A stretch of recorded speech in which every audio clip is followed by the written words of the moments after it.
Hello, and welcome to Movies and Us. I am your host, Marcus, And I'm TJ. and this is the review show that reviews movies from the beginning sometimes. Did I do it right this time? Nope. No? What did I miss? Everything. What did I miss? Everything. Did I? No. Okay, well, we're doing it anyways. Today we're reviewing Spider-Man, the 2002 version, because, there's multiple of these horrific movies. And, this movie was released in 2002, has a runtime of 121 minutes. The budget is $139 million. Box office is $825 million. I think we did box office last week, so we'll do a quick rundown of it real quick. What? Did you skip over all the credits? Yeah, I'm getting to that next. I just want to do this because I know we did it last week. Let's get it out the way. Oh, okay. So you just wanted to get to your favorite part. Goddamn right. The box office of 2002, we'll do number top 5, because Blade was like 32 on the list or something like that. Number 5 was Men in Black 2. Number 4, Star Wars Episode 2, Attack of the Clones. Number 3, Spider-Man. Number 2, was at Hunger Games, was it Harry Potter and the Chamber of Secrets. Number 1, Lord of the Rings, The Two Towers. Now, this fantastic Spider-Man movie was directed by the one and only Sam Raimi, such a good director. Screenplay by David Coep. It's produced by Laura That wasn't that. I don't think that's her name. Her name caught me off guard. I was like, how the did I say this? Laura Ziskin. Ian Bryce, starring Tobey Maguire as Spider-Man, Willem Dafoe as the Green Goblin, Kirsten Dunst as Mary Jane, James Franco, who I forgot was in this, as Harry Osborn, Cliff Robertson as Uncle Ben, and Rosemary Harris as Aunt May. And there's some other people in this. Oh, J.K. Simmons as Jonah Jameson. Jonah Jameson. What's the stupid name ever? Joe Magliano as Flash Thompson. He's a big D&D guy, so I think you know. Do you know who he is, TJ? I know who Joe Magliano is. Yeah. Yes. There's some other actors on this list. Elizabeth Banks, Bruce Campbell, some others, and we'll get to them as we come across them. I know. I wanted to mention Octavia Spencer has like a little role in this. Like, oh, she's in this too. I forgot about that. I thought it was cute. Music by Danny Elfman. And I'll tell you right now, he has improved much from the Batman series. You say that, but I thought he was pretty good at Batman. He was, but I remember, what was it, the second one he did, it was too much of him. You have problems with weird things. Weird thing? He's a weird thing. Let's get this out of the way. You don't even like Spider-Man. Yes and no. After watching this again, I was like, this was fun. Good. Yeah, it's a good movie. This was fun. I did enjoy this. But going into it, you were like, I don't like Spider-Man. The reason I don't like Spider-Man is because it's been redone and then redone and redone so many times in like 10 years, 20 years. Like, I get it, Spider-Man. And they kept doing the origins. That's what I didn't like about it. But he is a fun character, I guess. I begrudgingly say. Let's finish off this list. It was released on April 29, 2002 at the Man Village Theater. But officially released in the United States on May 3rd, 2002. Did the runtime? That's about it, right? For that crap? Well, this takes place in Universe 96 to... Is that 283? 283, yes. What else is in this universe? Just this. Oh, have you heard of, I was just visiting today. They were closed. I was kind of upset. This comic book store called River City Comics? No. Oh, okay. That's one if it's good or not. I've never been to a comic book store. Yeah, you shut your mouth. I mean, I have, but, I couldn't tell you, a specific one that I've been to, you know? How are you the comic book guy? And you don't know a specific comic book store you've been to. It's like me not knowing to a movie theater I've been to. Because I don't buy my comics physically. I read them all digitally. My heart. But I can hear the scream of 1,000 fanboys, if we had that many, of tens of fanboys in our fan base don't get yelling. Me wrong. Don't get me wrong. I got about 200 comic books sitting in a box over there, but I never went to a comic book store and bought one. I always got them secondhand from somewhere. Oh. I got them from my uncle or my brother or friend or whatever. Why haven't you gone do you not find it appealing to go to the comic book store? It's just... I know you're not that you're lazy, you don't feel like doing stuff, but is that a reason? Well, no, there's never really been a comic book store near me. Oh my goodness. I want to go with you one day now just to see. Yeah, you probably won't enjoy it, honestly. You might enjoy it. I don't know. Yeah, I've never been to an actual comic book store, I don't think. What the fuck? That's so weird to me. I've been into a place that sells comics, it's almost like it sells other things too, toys and stuff like that, but never something purely comic book. Oh my god. Well, I feel like most comic book stores nowadays, I guess in this area, they sell other things like miniatures and board games and cards and all that Well, kind of let me stuff. rephrase. I've never been to a purely gaming store. Oh my gosh. My heart. My nerd heart just died a little from you saying this. I never claimed to be a nerd. You're the person that defends the term so much. I don't defend it. I think it's stupid the way it's used. There's a difference. I'm not. You're the one that defends the purest of definition of it. I don't defend it, do I? Yeah. No, I think because I always. I'm not. We're not doing this. I don't like going down that rabbit hole this early in the podcast. Want to talk some behind the scenes stuff or no? Yeah, get it out of the way. So we want to talk about the guy dying or. Yeah, you already brought it up. Might as well. Yeah, some dude died because of an accident on the set, and do we know his name? I don't care if we know. What's his name? I said the name. You are so. What's the word? What's the word I'm looking for? Not empathetic. Well, the reason why should I be empathetic? The studio paid out $60,000 for this man's death because you don't care about it, who he is. His name's Tim Holcomb. What's his name? Tim Holcomb. Where is? Oh, okay. Well, rest in peace, Mr. Holcomb. Rest in peace, Mr. Holcomb. He was 45 years old at the time. He was a construction worker. Yeah, he was like doing something with a construction set, and one thing led to another. It fell. He died. His family sued. So they only paid out $60,000 for his death. No, the family didn't sue. Who sued? Who paid it? No, the court. Oh, I guess they did. They did sue, but I would hope so. The court case led to the California Division of Occupation Safety and Health to fine Sony. It wasn't like the family sued for money. I don't know if they did. They might have settled out of court if they did. I don't think it doesn't even say if his family sued or not. Honestly, it just said that happened, and then the following court case, which means it's a suit of some kind. Yeah, but it could have been just like not his family. It could have been just the people in general. Yeah, I mean, sure, it could have been anything. Yeah. But yeah, they only got a fine of $60,000 essentially for someone dying. So, which is funny because later down the page, don't mean I left this man's death, but on April 4th of April, 4 of the Spider-Man costumes were stolen, and Sony put up a $25,000 return. Yeah, I saw that. That's kind of for the suits they will award $25,000 for a man's death, $60,000. Yeah, they did catch the guys who stole it though. Apparently, security guard. Yeah. You want to talk about the 9/11 stuff real quick too? Yeah, I guess we kind of have to. Yeah, get it out of the way. Yeah. Oh, well, yes. Yeah. Well, the film was set to release in November 2000, but they pushed it back till May 2002. For reasons. Because 9/11 happened in 2001, September 11th terrorist attacks, and so they refilmed some of the scenes with the Twin Towers and eventually removed them from the movie, which I don't particularly care that they did that. I kind of wish they didn't, but I kind of understand a little bit, especially at the time. People were more sensitive back then. Yeah, I get it. I get why they did it, but at the same time, it would have been like one of the last movies that had the towers in it. So exactly, especially Spider-Man was on them. Yep, it would have lasted a test of time, kind of thing, like as a monument almost. But also, yeah. Oh, honestly, I can't see way around because I know Men in Black had them, and then every time you see them, like, oh yeah, Twin Towers. That's kind of nice to see that. So yeah, I wish they would have kept it in there, but I get why they took them out. Yeah. I mean, and everybody because it's not integral to the movie anyways. No, not at all. I get it. Honestly, I don't think any landmark in New York City was integral to the movie, was there? No. Yeah, so there are some landmarks. I don't know about actual landmarks, but some landmarks in the movie that were important to the comic, but not to New York City itself. Right. Fascinating.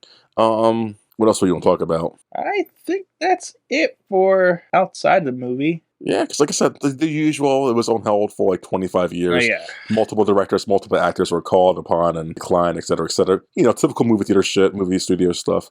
Yeah, the rights changed hands 30 times. The one interesting that I did read is that Sony traded the rights to Casino Royale, the James Bond movie.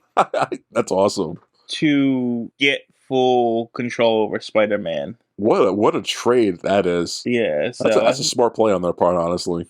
I mean, it depends. James Bond is still going to this day, so. It is, but I think money-wise, with how Spider-Man is now, and how they have a grasp on him. But when they made this deal, the last movie that was out was what, Blade? Maybe. Oh, Maybe yeah. X-Men. I'm just thinking long-term ones. Like, granted, they didn't know this was going to happen with the superheroes. But Yeah. it was good on their part as luck-wise, I guess, then. Yeah. I don't know how smart it was at the time. As business, it was more of a risk, I think. Oh, okay, that's a better term. There is another thing I want to talk about. At the time this movie was released, let me see what it was called, box office. This was like this is the first movie to make 100 million, to And break it's 100. opening weekend. Yeah, in 3 days, which is really cool. That's groundbreaking. And Spider-Man is one of the most popular superheroes in the world. I mean, but I would have thought like Batman or Superman would have done that, but Spider-Man, it's a player. You have to also remember they were released in the 80s and 90s and 70s, which they may have if they were released in this time period, Well, what about Harry Potter then, or The Rings? Like this, that's amazing to be the first of like a lot of things. But at the time, the Lord of the Rings, even though it was a big deal, the second one came out that year too. It was the second one that came out that year, yeah. The two even towers. So, there's still fantasy movies, based on books. Mm-hmm. But they weren't as well regarded as they are today. Oh yeah, true. Well, in the nerd circle, yeah. So it was more, people who loved that stuff, which people were coming around to that stuff at this time, but it wasn't as big as was. Where Spider-Man is pretty much on level with Superman and Batman as far as superhero goes. Yeah, I guess. 'Cause I was going to say Harry Potter too, but even then that was fresh in people's heads and minds, book-wise, I guess. So yeah, that's about it I have. Yeah, we can get into the movie proper. You sound excited.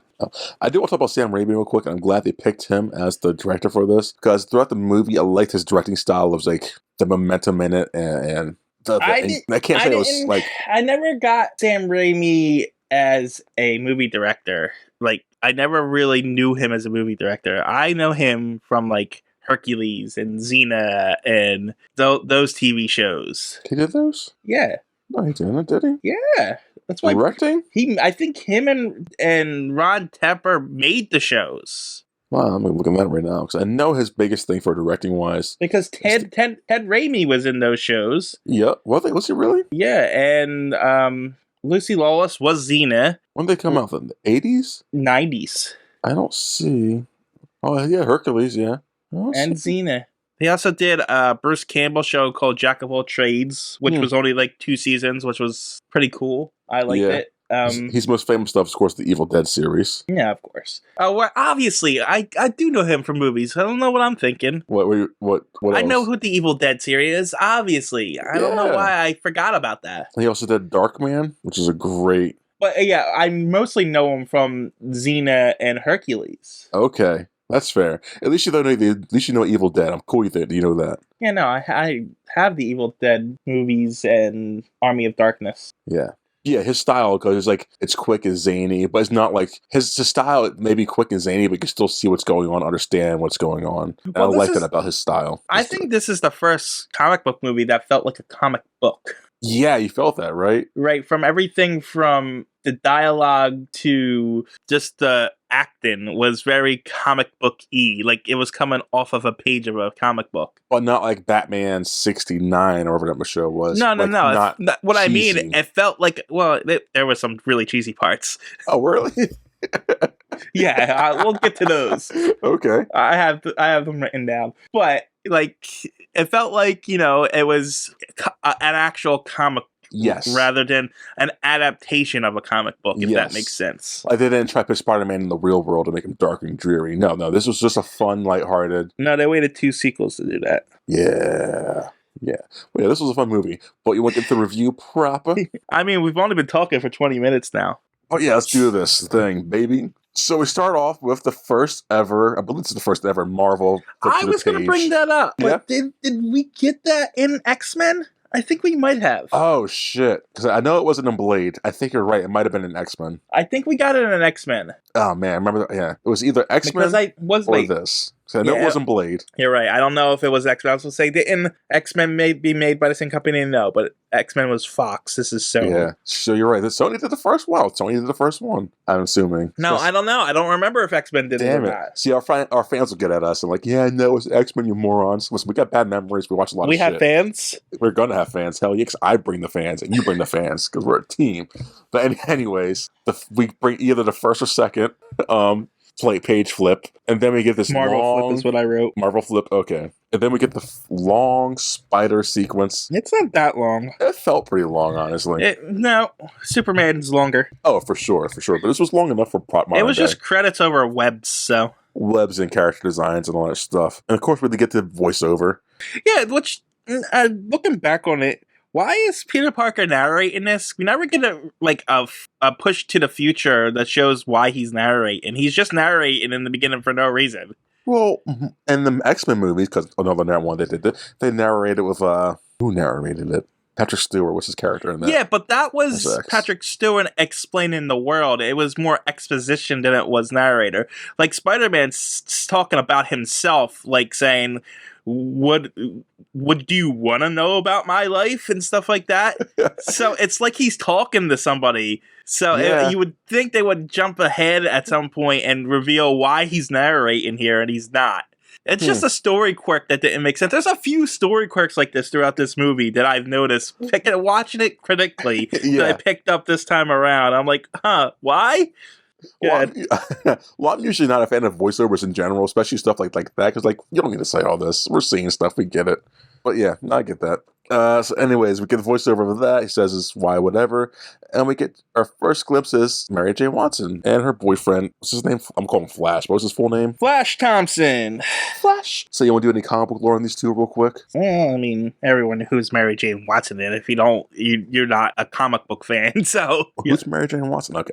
But Flash Thompson is the bully of Peter Parker throughout high school. He's not really portrayed well in this one because he's just there as a typical bully, but in the comics he bullied Peter Parker, but he was a huge fan of Spider-Man. Oh, really? Yeah, he really idolized Spider-Man, but bullied the hell out of Peter Parker. How can he idolize Spider-Man but still be a bully? Like the Spider-Man, like I'm not a fan of the comics. Does he ever preach quality and like not be a bully? Well, you know how people are. He just thought Spider-Man was cool. Oh, okay. Yeah, he really liked Spider-Man, and they actually grew in the college, became friends. Peter Parker and Flash Thompson. Yeah. He went into the army and lost his legs. Flash Thompson did, I think. Oh wow, really? And then eventually he became Agent Venom. He got the Venom symbiote. Ah, okay. Small universes, and we're also introduced on this bus ride, the worst bus driver ever. Well, everyone's kind of a jerk in this. They're comically a jerk, and they're also comically, like, oblivious to shit, too, which we'll get to later. Right. But the school bus driver just won't stop for Peter. Yeah. When I saw this when I was young, I was 2002, and I was like 10, 11 when this came out. I was like, why is this guy being a dick? Just stop for the kid. Yeah. Apparently he's been running for a while now. Yeah, which was really, when I was in school and the bus came, bus driver was so nice, they actually stopped at each kid's house to pick them up. They stop at each kid's house and they'll wait for the kid to get out the house. Like, I ain't got time for this. I'm going to get this go to school, man. Get this over with. Just to hate that. But anyways, I also wrote down on my notes, these college kids are playing high schoolers. Yeah, they do look a little older than they should be, but I guess that's because they wanted that. They are going to jump ahead a few years. Understandably, yeah. And then, But anyway, it wasn't that bad. No, not at all. Like, it wasn't like they tried. Tobey Maguire is a good Peter Parker. He is, actually. For some reason, I don't know. I guess I just looked back at this series of not hatred, but like disdain. Because he was really, they're all pretty good acting in this. The well casted Kirsten Dunst. Kirsten Dunst. Yeah, Kirsten Dunst, Flash, him, the uncle, aunt. Like, everyone's casted really. Jane Jones, JJJ is great. Oh, yeah. I mean, he is J. Jonah Jameson, J.K. Simmons. Yeah, that's always been the thing and always will be a thing. Yeah, but like throughout this movie, everyone's just cast it well, in my opinion. I mean, Tobey Maguire is not a very good Spider-Man. Why? I know it's always been a debate, like, which Spider-Man of the three so far. Yeah, because he's just not. He's kind of just. There's no personality to his Spider-Man, if you know what I mean. Yeah, I know it's always been like he's not quippy enough. He's not. He Well, seems. not even just quippy. It's more like he's always Peter Parker but Yes. instead he's in an outfit. There's no switch. Yes. Now, to be fair, I guess my argument for that in this movie is his first one out, so he doesn't know to switch it up, I guess, or what have you. Well, no, I'm not even saying it's Tobey Maguire's fault. I think it's the script, honestly. But Fair. at the same time, he is still just. It just feels like he's Peter Parker at all times. Yes. I'm sorry if you heard Which is not a bad thing because he is Peter Parker, but that. But you still like have a persona, I guess. yeah, I mean, it's just, I don't know. It's like the difference between Clark Kent and Superman, or Bruce Wayne and Batman. So yeah, we meet these guys and we end up at the Columbia University Science Department. No, that's who they're representing. They end up at some. They're on a school trip to learn about spiders. Yeah, that's how you say it. There you go. Thank you. I like my details, DJ. I'm sorry. And as we're walking in, who we come across? We come across Norman Oswald and Harry Osborn. No, we don't come across them. They pull up. They come across us. Osborn. Osborn. I have it written down like 15 different ways in my notes. Harry and Norman Osborn. And we get there. It's the Green Goblin and the Hobgoblin. Yes, they're on their field trip. They're just they're looking at random spiders, and they're at the Oscorp place, I guess, for some reason, because of course they'd be there. And they're talking about genetically modifying new spiders with all these different spiders' abilities. Like this one's fast, this one's strong, this one does this, it's camouflage and shit. And together we're gonna make the ultimate spider because reasons. Because that's what scientists do. I get that, but like, what's the purpose of that? Genetics research, trying to splice genes together, trying to make the perfect thing to use it in humans later, eventually. But why? Like, why not? Is that going to cure cancer? Like, what's the point of that? You don't know. How? If you could combine DNA from different things and like get someone with an immune system that can fight off cancer cells, why not? Sure, why not? Anyways, Peter's taking pictures of Mary Jane and Flash is being a bully, etc., etc. More characteristics and character development. As Peter's taking the picture of Mary Jane, a lone spider of the 14 comes out, or the 15 come out, and it comes down and bites him on his finger. So, I have a question about this spider. Oh, yeah? Is this a Spider-Man spider? Because it's red and blue. I've always loved that. I guess this is. I mean, they're turned to Spider-Man, so I guess it is a Spider-Man spider. Now, here's another question. Did they paint that spider red and blue? No, it's a fake spider. It's a fake spider? So they did paint it red and blue. I mean, CGI-wise, I guess so, yeah. So they got this fake spider and painted it red and blue. Why? To indicate that this is going to be the one that turns him to Peter Parker Spider-Man. Okay. It makes no sense to me.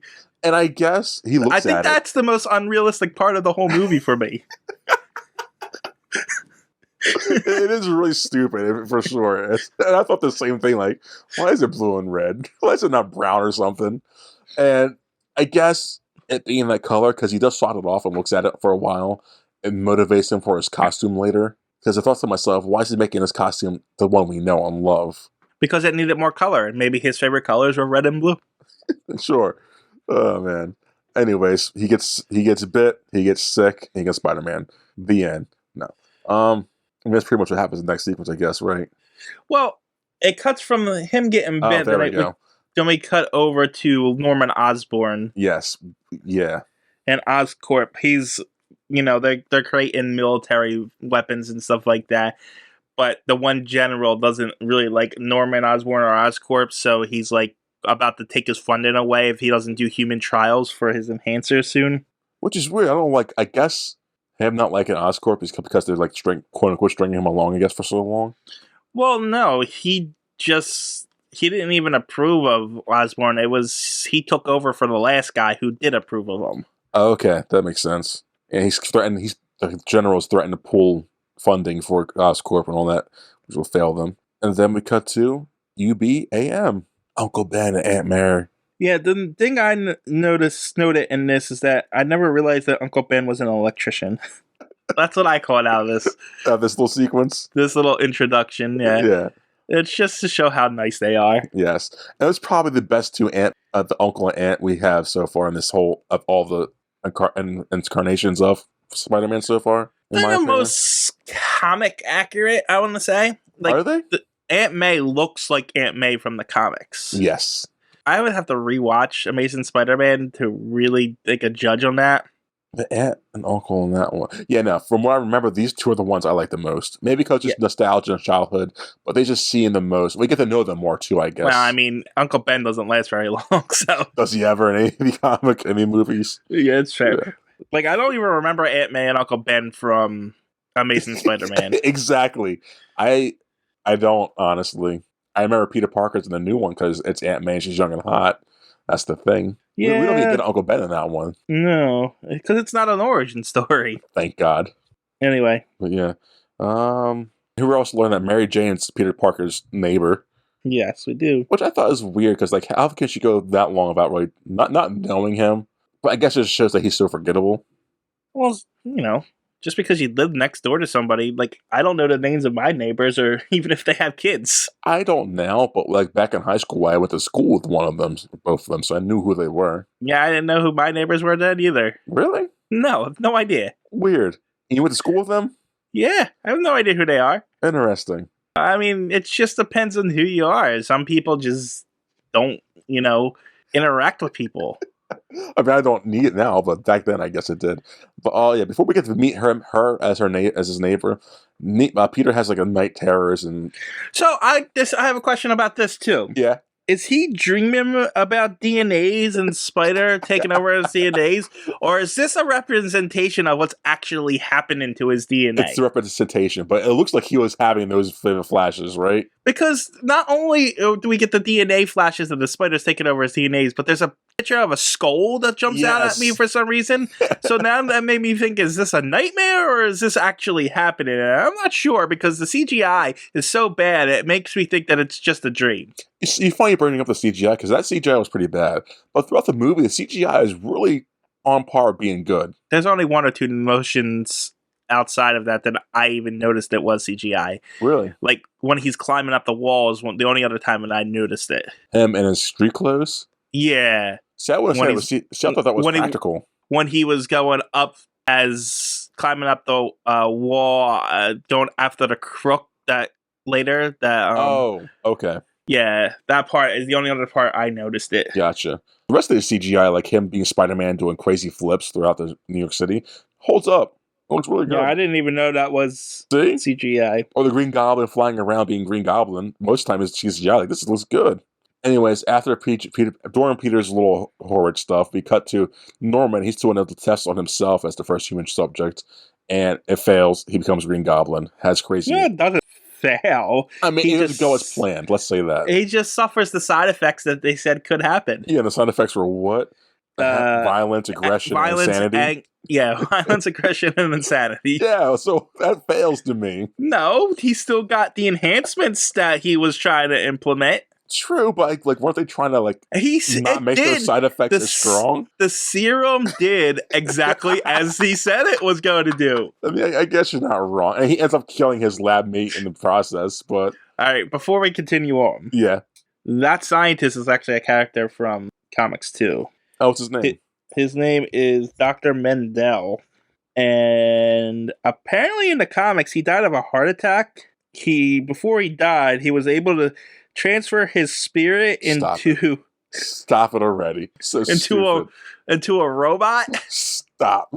And he became known as the Robot Master. That is ridiculous. But then that got defeated, and so Norman Osborn placed his spirit into a cyborg, and then he became a villain named Gaunt. Gaunt? Gaunt. Gaunt. Okay, yeah. So, yeah. That's just so you know. That's okay. Thank you for that. That's just so stupid. Comics, ladies and gentlemen. Comics. Anyway, after Norman goes crazy and Peter has his little fever dreams, next morning Peter wakes up and he's like a new Peter. He's stronger. He's buffer. His eyes are fixed. This is one of my big problems with superhero things. Yeah. A person can only become confident if he has super muscles and Good.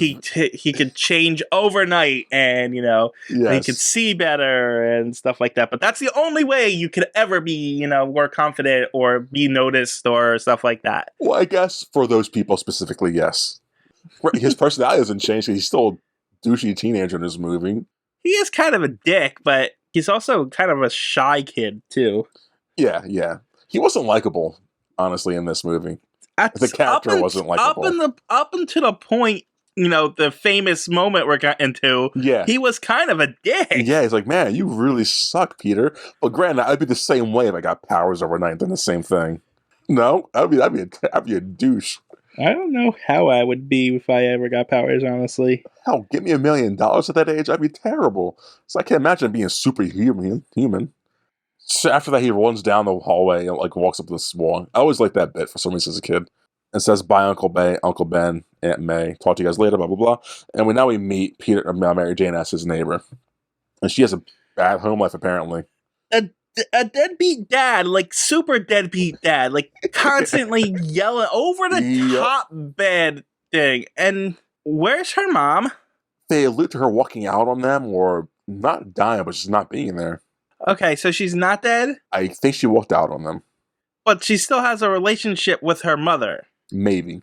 Well, no, let's say it, because later on when she's auditioning and stuff and Peter shows up and says, she asks Peter, how did you find me? He's like, the network, your mom told my aunt and your aunt told me. Oh, okay. Yeah, so her mom just left her there with that deadbeat dad? I guess it was I don't know how divorces work, but I guess it was a divorce, and if it was a divorce, there's no way that deadbeat dad would have taken that child. Unless he's the better of the two parents.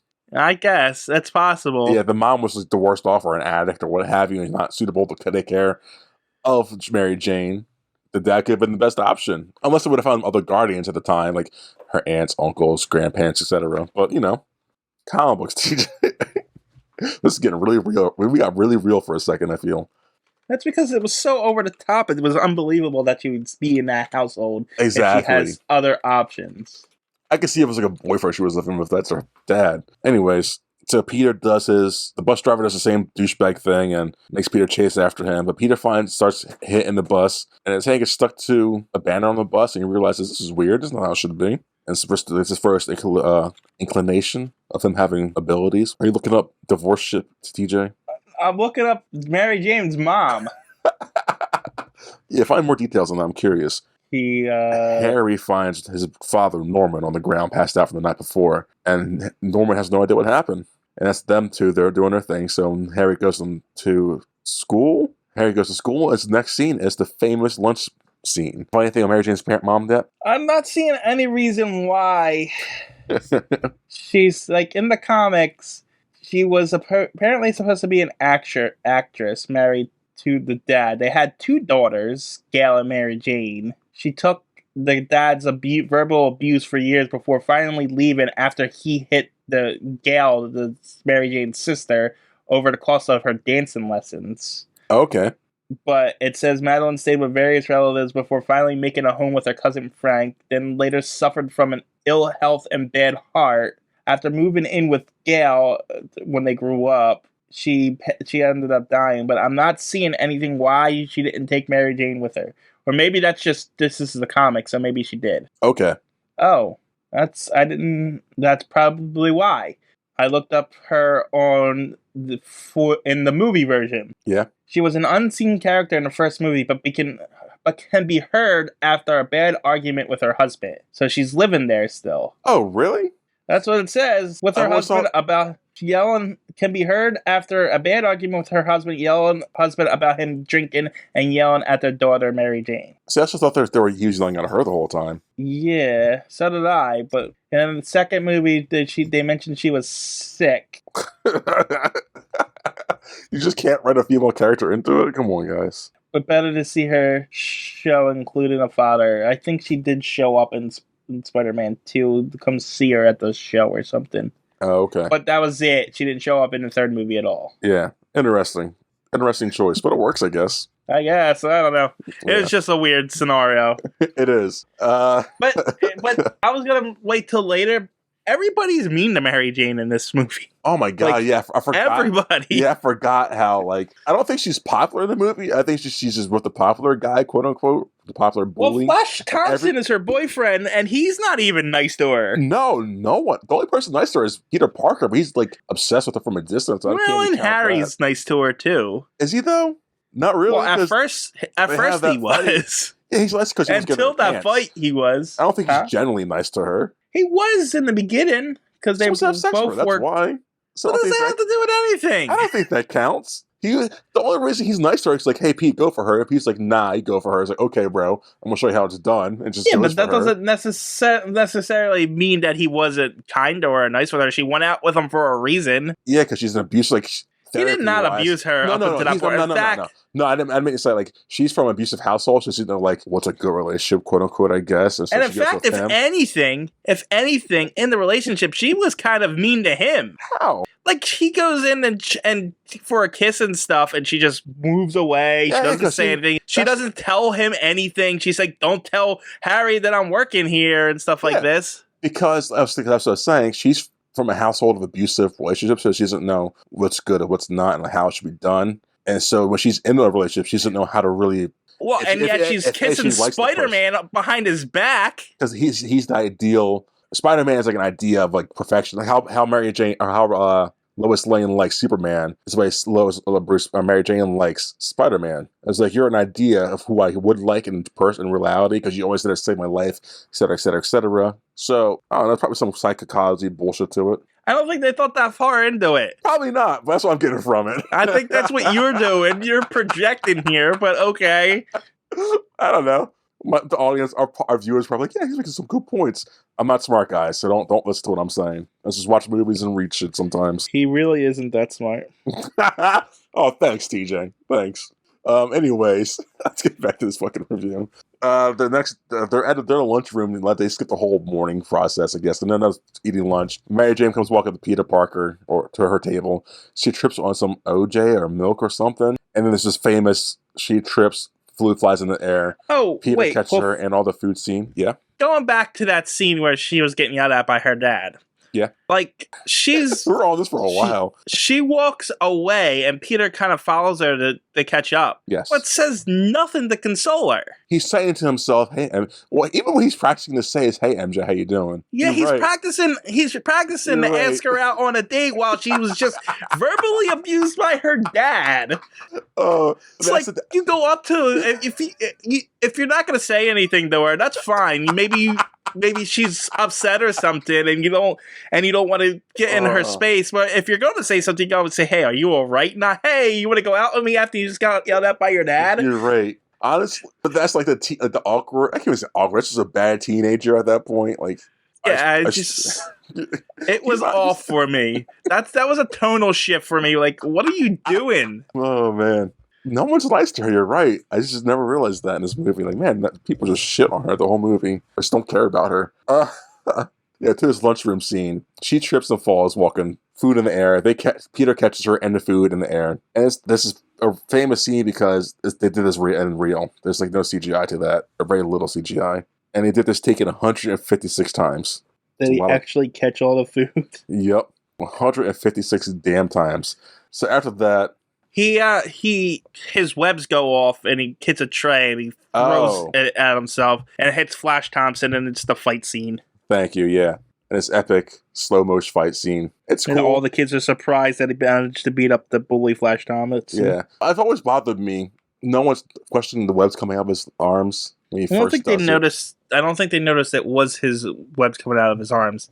No? I think they think it was like a trick or something because he's like the science guy. Oh, that's fair. He wasn't really nerdy in this movie, too. Smart nerd, I guess, like sciencey. No, he was kind of an annoying crybaby at points. Definitely annoying crybaby, not like E = MC squared kind of person.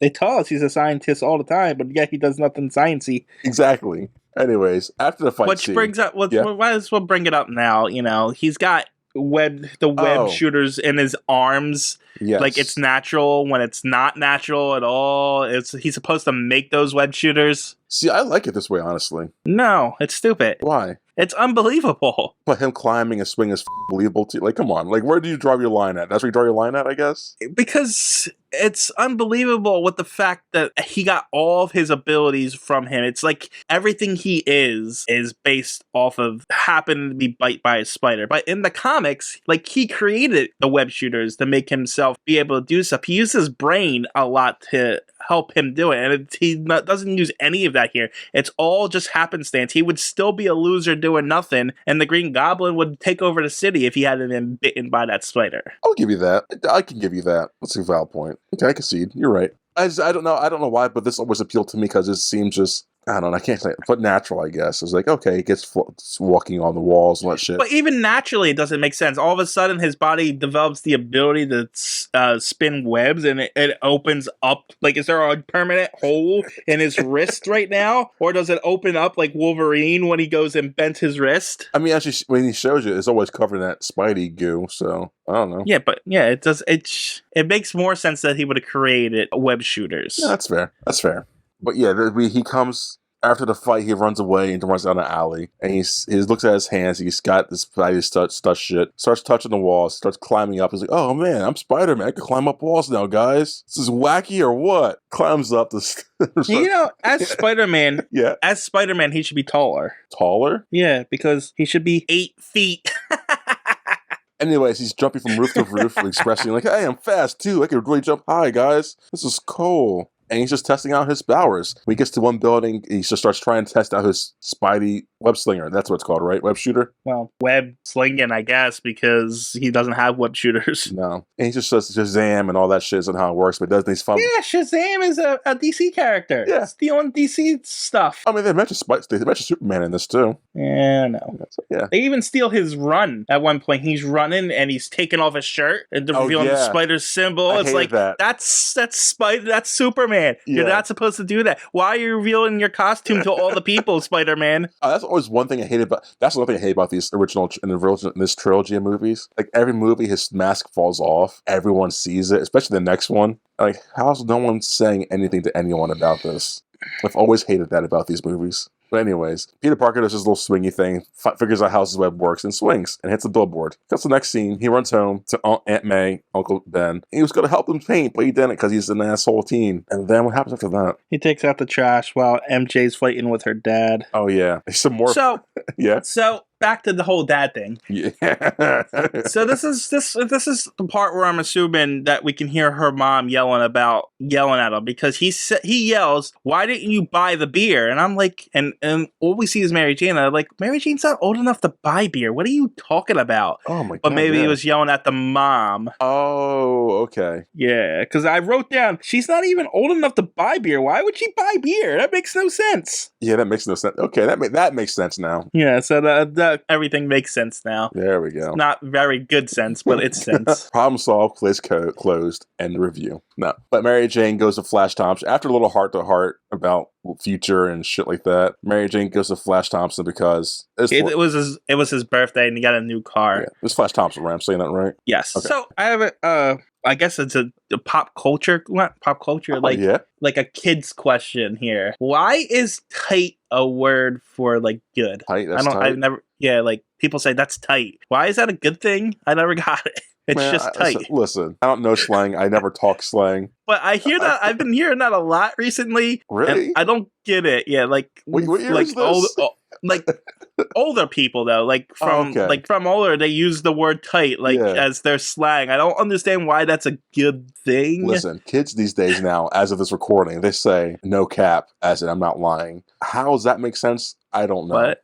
Yeah, no cap. Like that. What is no cap? Like that sandwich you made was so good, no cap. Which means I'm not lying. I'm not kidding. That was so good. I don't get it. Exactly. Or it's really cold in here. Or I could say it's bricks in here. Bricks? Cold? What? So you're talking to the wrong person about slang. I don't get any of it now. I never got any of it when I was younger.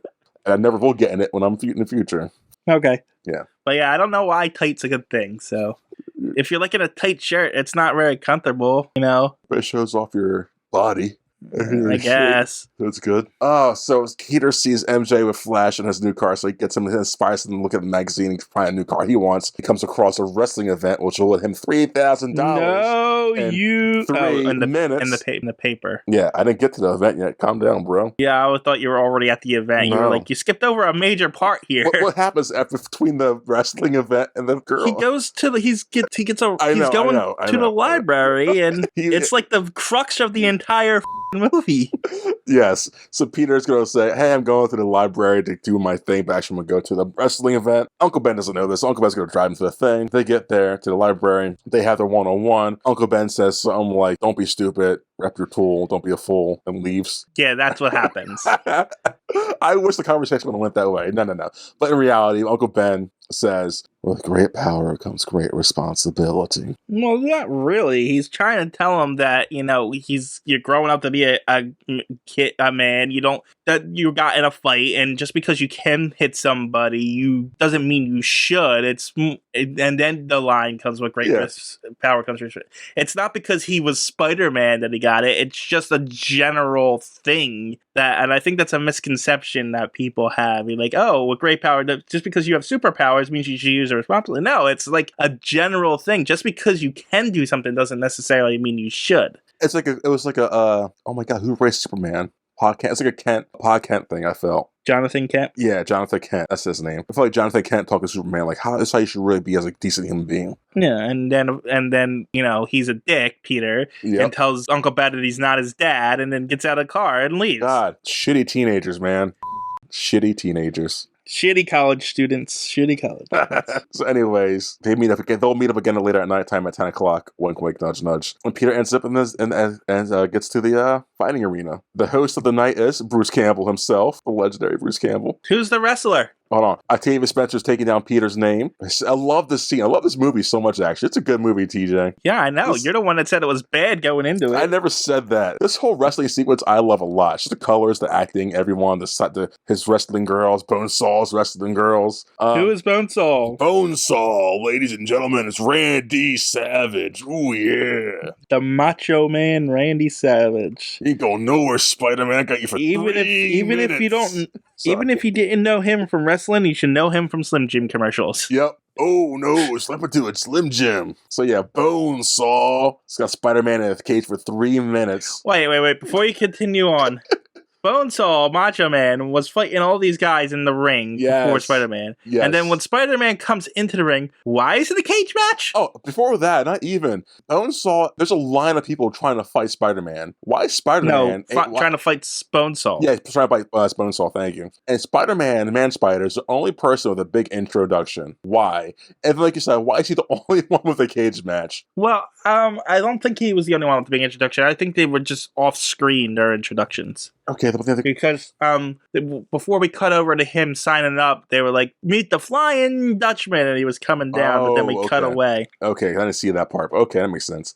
But then, yeah, why is he the only one in the I don't understand why it's in the cage match. Yeah, it doesn't make any sense. Makes no, because they make a whole big production about it. He's like, I didn't sign up for a cage match. It's just the weirdest thing. But yeah, Bonesaw, love that name. Is he a character in the comic books? No. Oh, he's using chairs and crowbars to beat the shit out of fucking Spider-Man. Look, here's the thing. Yeah. Those chair shots, he's hitting Spider-Man in the head. That's concussion territory. They don't even do that in wrestling anymore. No. They're not really supposed to. If they do, don't they go for the back, I guess? Or like, yeah, they hit the you're not allowed to hit people in the head in wrestling anymore with a chair. I mean, some people say do it sometimes, but mostly it's in the back or in the stomach or something like that. Yeah. But yeah, he hits him right in the head with a chair. Yep, and starts kicking the shit out of Spider-Man, but Spider-Man retaliates. And then brings in a crowbar. You love it. It's so good. This isn't a wrestling match. It's a slaughter. Anyways, Spider-Man fights back, kicks the shit out of Bonesaw, and wins in like 2 minutes or some shit like that. But he didn't. That's the thing. He didn't win because the ref goes down and counts 1, 2, 3, but Spider-Man was never pinning him. I mean, okay, that's a wrestling thing, I guess, right? So, yeah. Well, yeah, because you have to hold your opponent's shoulders down on the mat for a 3 count to win in wrestling. TJ. So he's got to pin him that way. The way they did it is if he's knocked down, like in a boxing match, you count to 10. Are you a wrestling fan? I like wrestling, and I like boxing. I like all those stuff, yes. Just want a fan to know that. Okay. I forgot that was a thing, honestly, because I'm not into it like that. But okay, it makes sense. So he doesn't technically win, but he does. But if you're gonna use wrestling, but he wins by knockout, though, right? Is that a thing in wrestling? But they only count the 3. If you're knocking out someone, there's got to be a 10 count. Oh, okay, you're saying. That's like in boxing rules. Or if you're going to knock someone out, like with a sleeper hold or something, you have to hold their, check them by lifting their arm up and down 3 times. But the referee goes down to count 1, 2, 3, like a referee would in a wrestling match instead of a boxing match when the referee would stand up and count to 10.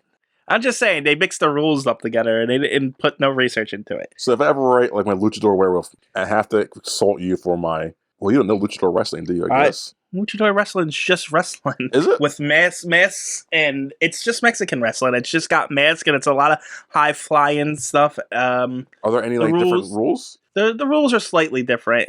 Okay. Like, all the rules are slightly different depending on where you are. Like, in Japan, and the countouts, if you're outside of the ring, if you could count it out, in America, it's a 10 count, but in Japan, it's a 20 count. 20 count? Jesus, okay. Yeah, so, and, like, some wrestling promotions don't use disqualifications, whereas some do, so forth and so forth. The rules change based on the company, where they're stationed and stuff like that. Okay, interesting. Anyways, after the fight, after the non-official knockout, Spider-Man goes to collect his money, but the manager only gives him $100 for the 2 minutes because it was 2 minutes, not 3 minutes, and just cheap amount of money. To be fair, the manager guy is not wrong.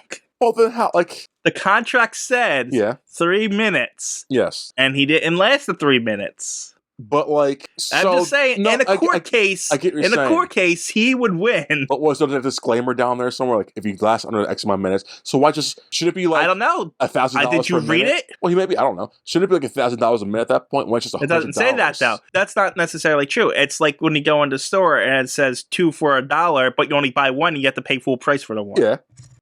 That's just so you're defensive. You have to complete the 3 minutes in order to get the $3,000. So it's got to last for 3 minutes. What was over 3 minutes? So like they just well, after the 3 minute mark, the bell would ring and the match would end. Okay, so you're in defense of the lawyer of this guy because he's just the match ended under he's a slime ball, but he's not technically wrong. And see, that's why people hate lawyers, because technically that's dumb, but fair. Well, I'm sorry that I went to law school for a little while. Anyways, so the lawyer, I guess, and I'm not sorry, the manager wasn't mean or wrong. He just... No, he was a dick. I don't think he was a dick. I mean, he does say, I don't see why how's my problem.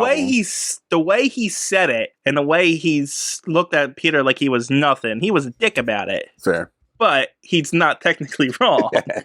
Okay. So as Peter leaves with his $100, some guy comes walking in and just robs the place. Runs out. Peter lets him go, because why should he help out? Yeah, but this is the epitome of being a jerk. You just gotta spite this guy so he can go out and kill your uncle? First off, he doesn't know he's gonna kill his uncle. Second off, I would have done the same thing, honestly. But my point is, you're just gonna let this guy go and go maybe hurt someone else. You don't even attempt to stop him. Nope. Even just put your foot out and trip him. Nope. Not his problem. Like I said, I don't see how it's my problem. And, well, this is why Uncle Ben gets murdered. Yep. This is why I don't have powers. I'll be the same spot. Yeah, he's a teenager though. I'm a grown man, so I have the same man. You, because I can't hurt you myself. I think I take your money. So yeah, as TJ said, the guy escapes. We cut to minutes later, and we find out that Uncle Ben was murdered. Well, not murdered yet. He was shot. He was shot, and he's dying. He doesn't get murdered. He doesn't get murdered until he dies in front of Peter. He had to wait to say Peter.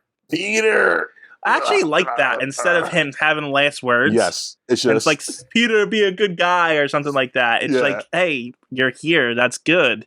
I actually did like that. Same. I expected him to say some, like you said, I expected some kind of great power and die, but no, he's just it's painful and terrible to see. So now it's time for Spider Revenge. Spider-Man does a Superman Spider-Man thing, which is super lame. And this goes on a revenge and find out. Wait, what? He does the alley. That's not in the scene, is it? No. I was like, wait, what? Anyways, he's crawling up this wall and just swinging through the streets, looking for Uncle Ben's car. Chases the guys down.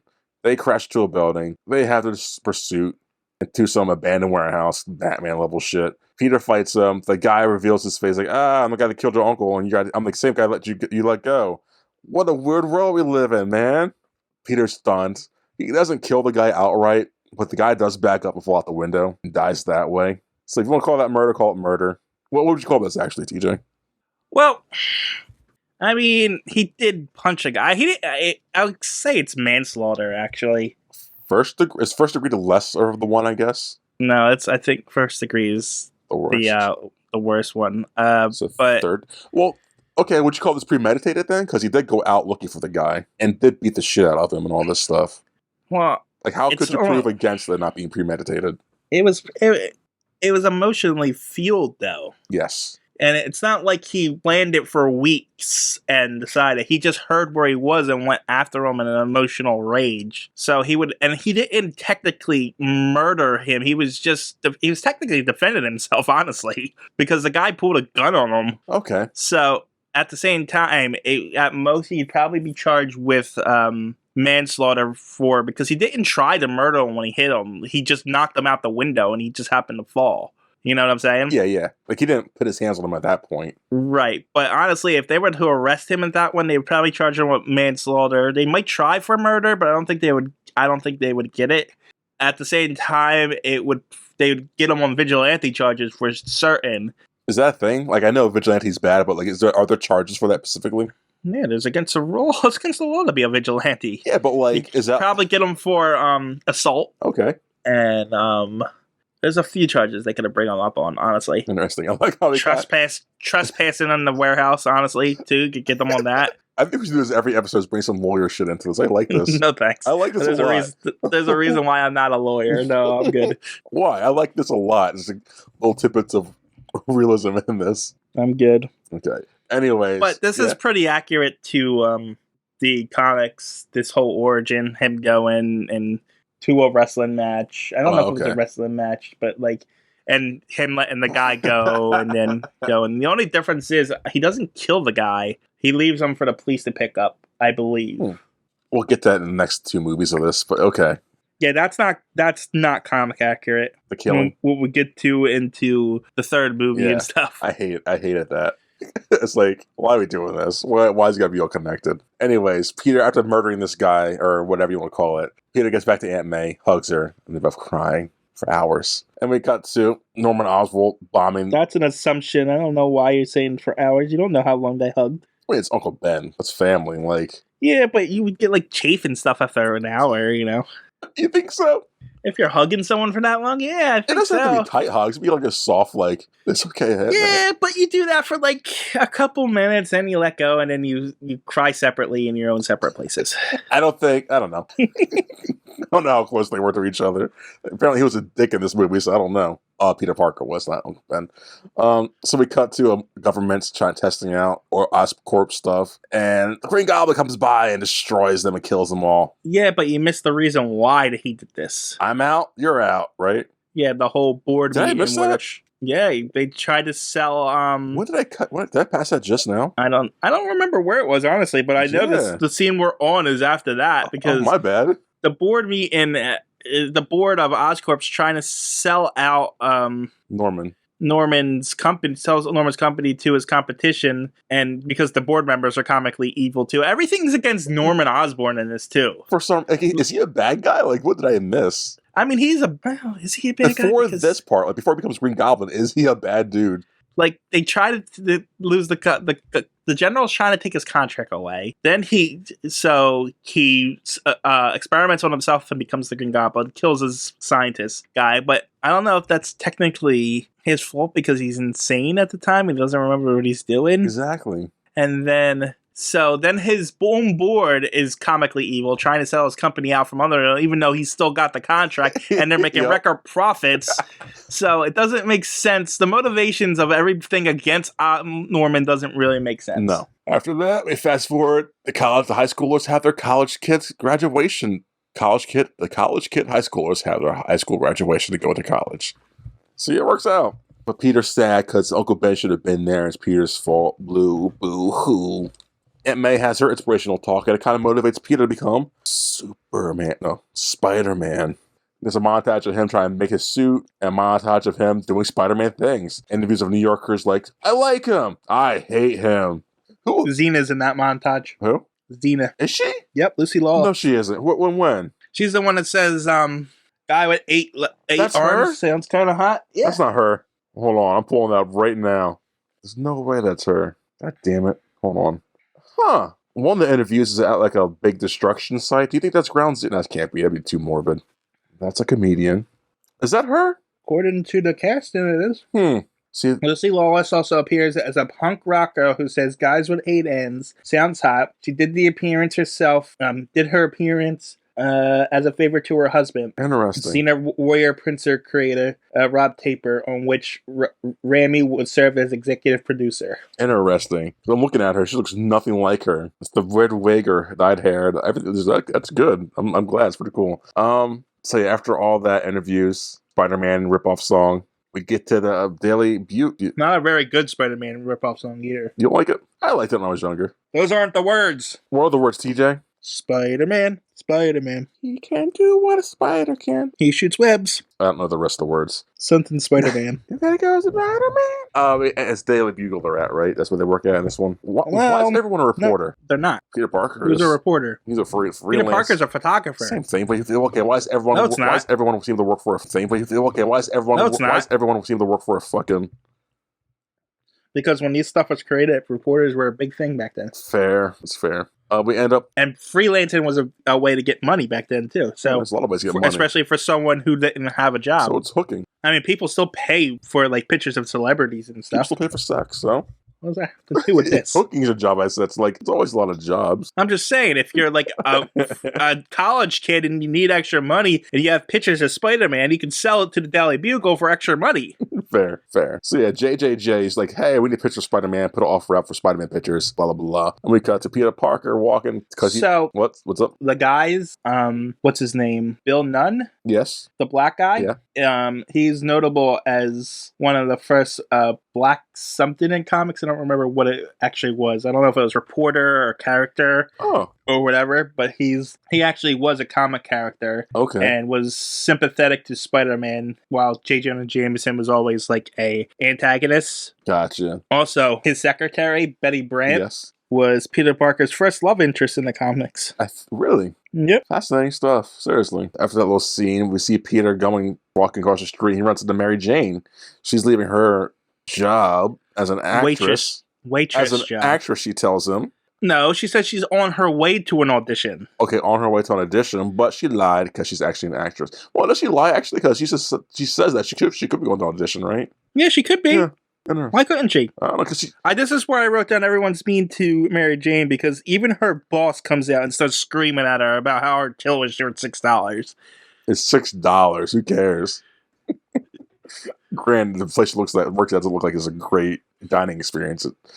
But yeah, the guy's like, I'm going to take it out of your check and stuff like that. I'm like, wow, everyone's just mean to her. Just shitty. And I think that's like a running theme throughout all the series, right? Because I remember in the sequels, people were kind of... I actually don't remember. Really?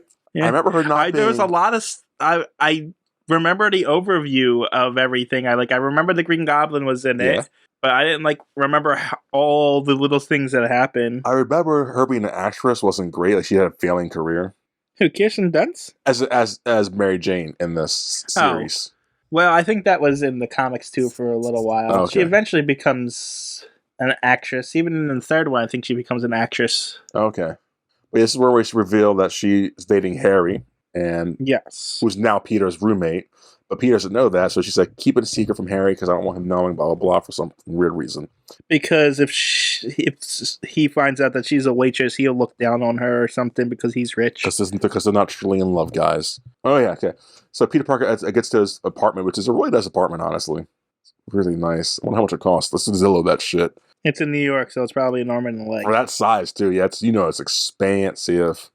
He's talking to Harry, and Harry's dad's there because he's doing his weekly visit or whatever, checking up with the boys and all that shit. They talk. Peter sees that there are War for Spider-Man pictures on the paper, so Peter has the idea. Oh, because Peter lost his job, by the way, guys. Yeah, he lost his job working with Dr. Connors, who is the Lizard. Yeah, pretty badass. Although it would have been nice to see him or him actually working at that job. We'll see it in the second one a little bit, but they never show you. I've always wanted to see Lizard and Kraven the Hunter together in a movie. So I always had my nerd fiction in my head. I thought it'd be badass to see all this shit. That never happened, so I don't care anymore. Harry wanted Peter to ask his dad for a job, but Peter's like, nah. I want a picture of Spider-Man. So Peter goes to Jay. But him saying that, well, there's also been an underlying thing of Norman Osborn liking Peter more than his own son and wanting him to be his son. And every time Peter's like, no, I don't need you to help me get a job. And he's like, you'll do it on your own. And he really likes Peter Parker. Yeah, I like that. And whatever, I'm not going to say all that. So Peter goes out, attacking bad guys. Spider-Man taking pictures of himself, taking selfies, webbies. We call them webbies because that's funny. No, we don't, but okay. He's taking webbies of himself. We do not call it that. That is a Marcus thing all on his own. That's funny as shit to me. I don't know why. Because you're stupid, but that's okay. It's okay to be stupid, guys. Anyways, Peter's sawing his webbies. Make yourself laugh. That's what it's all about. I was going to say, is it just me, or is it more annoying when you laugh at your own jokes? I love laughing at my own jokes. Oh, God. Get away, he's selling the... I don't want to say it. He's selling the pictures. The JJJ. JJJ doesn't like him. Tries his chip. If you're going to say JJJ, just say Triple J. There's no easy way of saying Jameson. It's all triple, like Jameson, JJJ, Triple J. It's all three. You can just say Simmons. I'm calling him Simmons now. Just call him Jameson or Jay or Jonah. I don't like Jonah. Don't call him Jay because it's too Joker referencing. Then Jameson. Yeah, I guess. Jameson hires him as a freelancer to take pictures. We get to that. Now we get to the boardroom. Now this is the part where they try to cheat him out of his business. But we already talked about this, so we skip this section. But then why was you doing the explosion at the military thing when that's way after this? Because that's what happens. The military thing happens because that's where he takes the glider, I guess. Oh, right. Then he killed the general there. Yes. That's right. And then the parade happens. He kills the general so he can not cancel his contract. Okay. Yeah. All right. So I thought, I didn't skip that part. Okay. So yeah, he's having his freak out, and then we get the cool parade, this Unity parade, this Unity Day parade. And Macy Gray's there. With Macy Gray. Yeah. What's this, 2002? Yep. That's how you always date something, guys. Put the celebrity of the time into your thing, because they last forever. Spidey Senses are going crazy, though, because who's coming in there? The Green Goblin. Right, is there anything before that? I guess Harry and Peter. Peter's like taking pictures and sees Harry with MJ, and then MJ's like turning away from Harry's kisses and stuff. Peter's such a stalker in this movie. I don't like it. He wasn't stalking. He was there taking pictures as a freelance photographer, and just happened to was taking a picture of the building, scooped up and sold them there. Anytime he shows up as Spider-Man, he was there as Peter Parker first. I know, but it's just happenstance and just... To be fair, though, Mary Jane does call him a stalker later. I know. But she was happy about it. Yeah, because she likes him. He's the good guy. He's one of the good guys in the movie.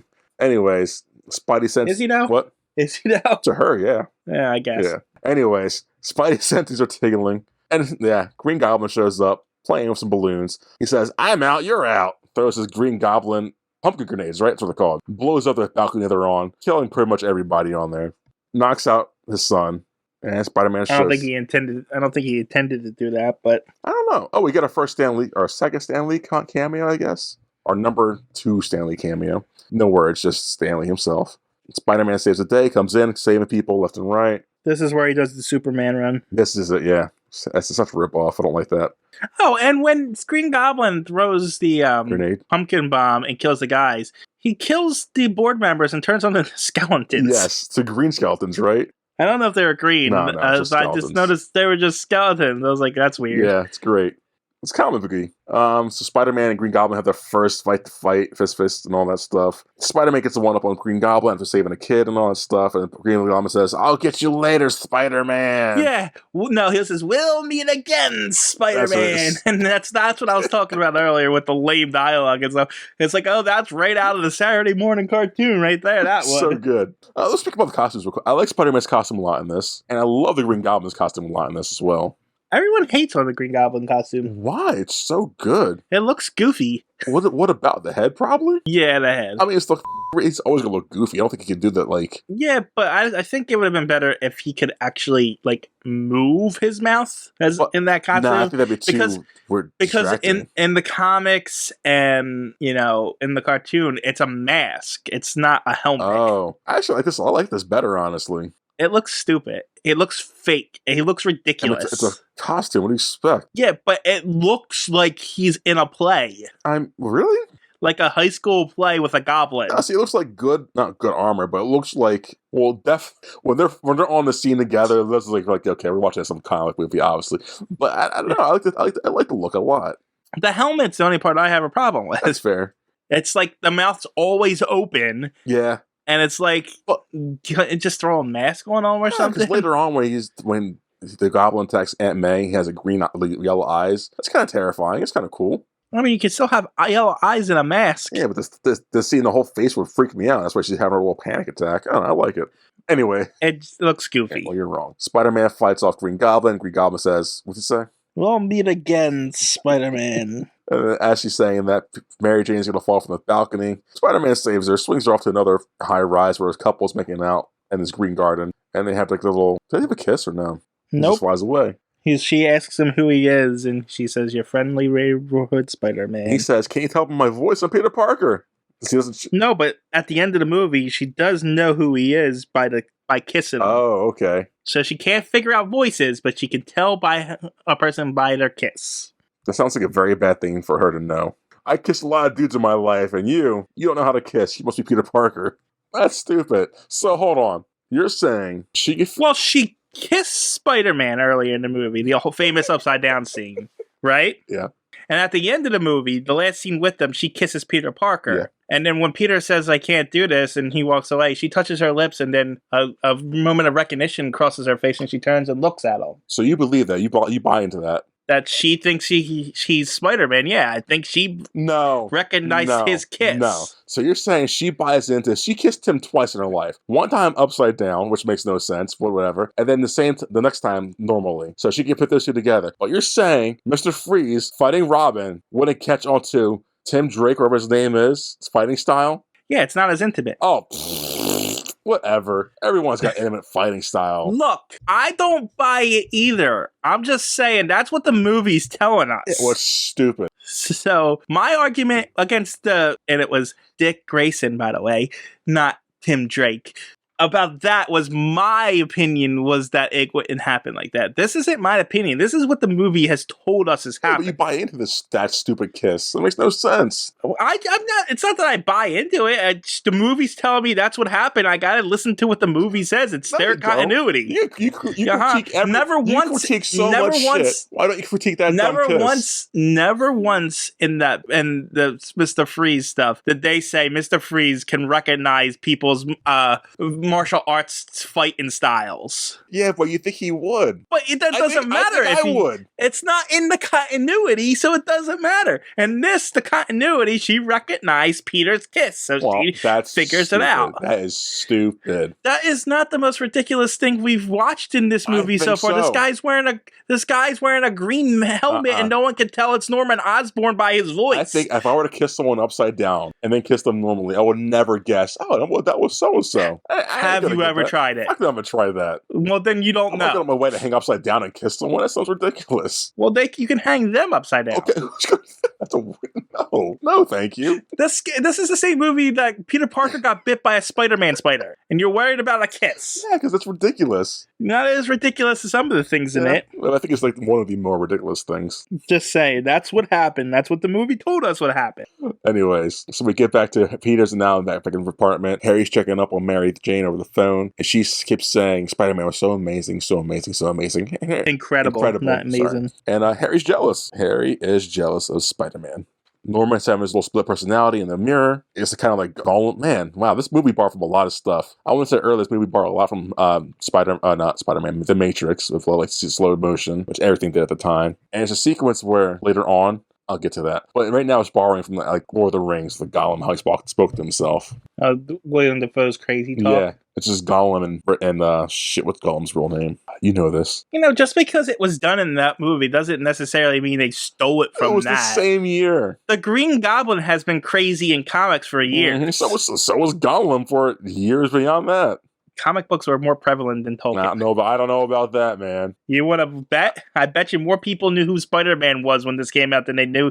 Well, maybe not when this movie came out. Exactly. Because Lord of the Rings. Exactly. But this movie was in development for 25 years. So it was probably The Hobbit. When the script was written... Smeagol, that's his name. Sorry, gosh, I think of Gollum's name. I'll tell you right now, I didn't know what the Lord of the Rings was until the movies came out. But then again, I was like 5. Exactly. So... Norman's fighting himself in the mirror, and we're showing him how crazy this man is. And he's afraid of himself, honestly, the sane side. He seems very sympathetic, honestly. Because he's insane. Yeah. He's being manipulated by something beyond his control. So sad. Anyways, we cut to Peter Parker of JJJ, or Jameson. Jameson's like, get out of here, keep taking my pictures. Peter leaves, Green Goblin shows up, interrogates JJJ, and Jay's like, nah, I don't really take these pictures. Spider-Man shows up. Spider-Man doesn't even fight Green Goblin because Green Goblin knocks him out with some sleeping gas. And then we wake up, Peter wakes up later, or Spider-Man wakes up later on top of a rooftop with Green Goblin talking to him. Which I think, why wouldn't Green Goblin check who his identity was? Where's the fun of that? I mean, I like to win, so if you're knocked out, I want to see that face.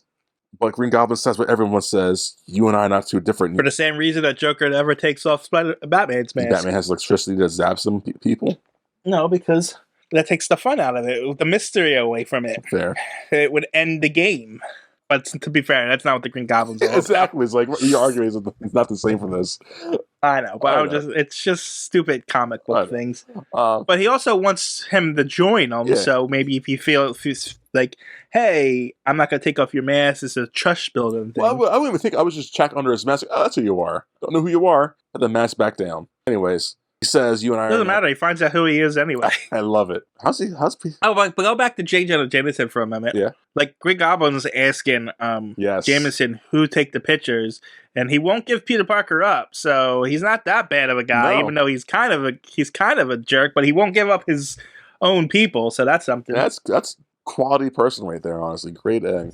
But after the Green Goblin and Spider-Man had a little talk, Green Goblin just leaves him to be, I guess. Peter Parker finds out Spider-Man's wanted by the newspaper.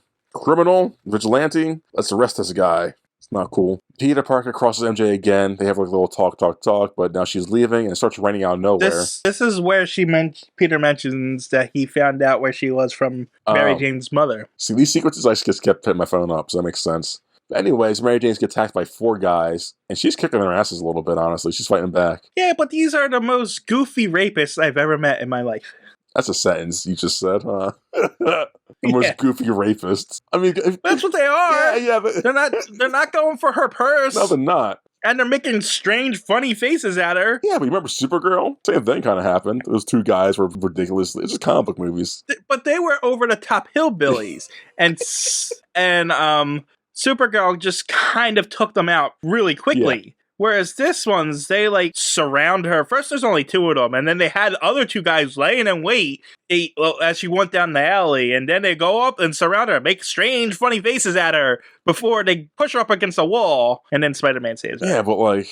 It was goofy, and it was supposed to be an intimidated scene, and it was ruined by their acting. I'm glad it was ruined. I didn't want to get too dark. It could have gone real dark real quickly, man. But then why have the scene at all? I had this movie's lighthearted. It can't get too dark. But why have the rapist scene at all? Why not just have them like take her purse and have Spider-Man stop them or something, or maybe something stupid, more lighthearted, a less egregious crime? I guess. I don't know, to show that they're serious but not too serious. I don't know, man.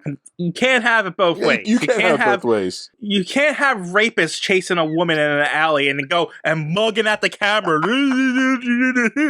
Because it's stupid at that point. Well, to be fair, like I said earlier, like Green Goblin gives off stage play vibes. This whole movie I got stage play vibes. So it was just actors being actors, man. We're gonna rape you. What do you expect, man? Continue. So Spider-Man saves the day, kicks their asses. He hides from Mary Jane, hops back down, upside down, and have their their famous upside down kiss in the rain. Yeah, I don't think there's anything infamous about the kiss. Word. And so that's good. That's that kissy scene. The next day, Spider-Man comes to save the day because there's a fire in an apartment building. He saves a woman's baby. Yeah, wait, hold on. Hold up. I have questions about this scene too.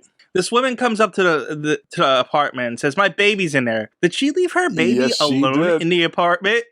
Is there no one watching that kid right now? Is that baby just sitting up there in an apartment and alone being watched by a dog or something? Either one or two things. She went out for a quick smoke and forgot the baby up there, or she left the building while on fire and then forgot, oh, damn, my baby's in there still. So she came running from down the street. It's so stupid. She's a bad mom. Or was there a babysitter and the babysitter said, "This baby, I'm leaving." Oh, Jesus Christ. Either way, someone needs to be fired, or social services needs to be called or something. Social services, she needs to be arrested. Whew, that is great material right there. Thank you, TJ. I needed that. Okay. So, Spider-Man comes hit the building. Bad mother comes in. It's like, hey, my baby's in the fire. Spider-Man goes, save the baby. Comes down with the baby. Cop wants to arrest him all of a sudden for some reason because the newspaper says he should be arrested for reasons. He is a vigilante. Yeah, but like, what crimes have he done? He's a vigilante, which is a crime. What other crimes has he done? Assault, breaking and entering. Against who? Bad guys? You don't think that's a crime? I mean, yeah, it's definitely a crime. I do not support vigilantism at all because I'm a sane. I'm just saying they could arrest any one of these superheroes. I know, and they should. They definitely should. And so yeah, cop says, I'm waiting here for you. Spider's like, I ain't coming back, officer. Goes up, saves the. That's because the Green Goblin's pretending to be a grandmom inside the burning building. Yeah, it was just so weird because why do you have that voice modulator like that? And I guess he started the fire, I assume, right? I don't know. They didn't tell us. They don't tell us, but I've always assumed he started the fire for some reason to get Spider-Man there. And they have a fight. I thought to myself, it must be so hot in that green Goblin outfit while in that fire. I mean, William Dafoe apparently insisted on wearing it, so. Did he really? Yeah, he said the stunt double would not get his movements right or whatever, and he wanted to wear it himself. Gotcha. Well, anyways, this is awesome fight scene in this fire. Watch the movie, guys. It's really good. Green Lantern, Green Goblin throws some. That's the wrong company there. Green Lantern throws some cool. We'll get to that later. Yeah, I'm so excited. Weird things. Then it cuts off Peter's arm real badly and starts bleeding everywhere. There's an explosion and Peter leaves. It was just a little tiny cut. Yeah, a little tiny cut. Wasn't that big. Yeah, he's bleeding though. But it's like anybody could get that kind of cut. But yeah. Not like he got amputated, but like, yeah.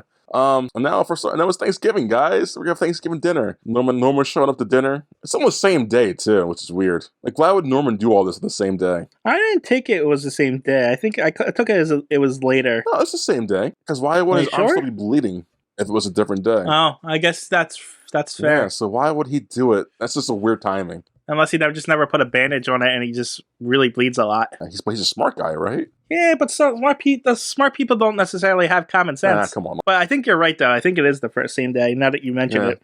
And you think they would smell like heavy smoke, too. Like, why do you guys smell like a burning building? Well, you see. They changed their outfit. They changed their clothing. They possibly showered. Well, not Peter, because he just came from it. How'd they change so quickly? He's still bleeding then. You don't know how many hours it was. We don't. You're right. You're fair. Unless they were wearing the outfits underneath of it. And I told you, he never put a bandage on it. So it just bled and bled. That's ridiculous. Come on, Parker. Or maybe it healed and he reopened the wound. Maybe. I'll give you that. Anyways, Norman, there's some, they're talking at the thing. Peter sneaks in, blood on the ground. Norman's really kind of suspicious now, but they're having a powwow. I feel there's sexual tension between Aunt May and Norman, just a little bit. Okay. When she slaps his hand because he's about to cut the turkey, and they're just staring at each other. You didn't get that? I didn't get that at all, but okay. I felt this is weirdly sexual, but okay. I got it that he's insane and that he will kill you, Aunt May, if you touch him again. That's what I got out of it. That's fair, too. That's fair. I got sexual vibes out of that. And well, that's because you're just weird. Yeah, I am weird. Peter is bleeding through his shirt. Aunt May asks what happened. She looks at the cut. It's like the same as that cut Peter Parker or Spider-Man got. Norman's like, whoa, I gotta get out of here. Something came up, guys. Goes out. His son follows him. They have a little conversation / argument about Mary Jane being a hussy, I guess, and being a gold digger. A gold digger, that's what it is. And guess Harry didn't stand up good enough for her because now once Norman leaves, she wants to leave, and those two have a fight. Harry and Mary. Because she says Harry didn't defend them, but he did. Yeah. I mean, he didn't defend her like the whole time, but he was like, she's a really special girl to me and stuff like that. He did stand up to him a bit there. It's not like he didn't say Now, anything. He didn't agree with his I guess it father. leans into my hypothesis that she's used to seeing mom and dad have a true arguments, not like these little sissy arguments his dad and him just had. So maybe him doing this kind of argument, which is low level, isn't him being strong enough for her. So now she's kind of pissy, like, well, my dad would have done this, you didn't. So You are not a psychology major. Why are you reading into I'm this? not, but hey, man, it makes sense to me. Does it not? I was a psychology major and I didn't take any of that in. Psychology and lawyer. Now you're doing a podcast about movies. What's wrong with you? Psychology was boring. It's all boring, I know. But that's my hypothesis. This is sausages. And now she's leaving at him. And now it's just like awkward, like, no, what did we do? We've all this food here. I'm eating. And so next scene, Norma's talking to the Mask. Mask saying, hey, go kill Aunt May, because she's Peter Parker's. No, he says we have to hurt Spider-Man. You have to go after his heart. Yeah. Which he does. He takes it as, okay, I'm going to kill Aunt May. He goes in, blows He doesn't go and kill. If he wanted to kill Aunt May, he would have killed Aunt May. He apparently just went there to scare her. Yeah, finished off her prayer she was doing. He essentially blew up their house and said "boo" and then ran away. So weird. Doesn't she die in the comics? Let's not talk about that. And doesn't like Doc Ock do something about that? Like, doesn't he like take over her body or something? I know it's like really weird that happens. You got two separate storylines going on. Do there. I? Yeah. So Dr. Octopus was dying of cancer or something like that, and it was incurable. So he switched consciousness with Peter Parker and stole his body. Then Peter Parker died as in Dr. Octopus's body. And so there was a new series called Superior Spider-Man in which Doc Ock was Spider-Man. Yes, that's what it is. Okay.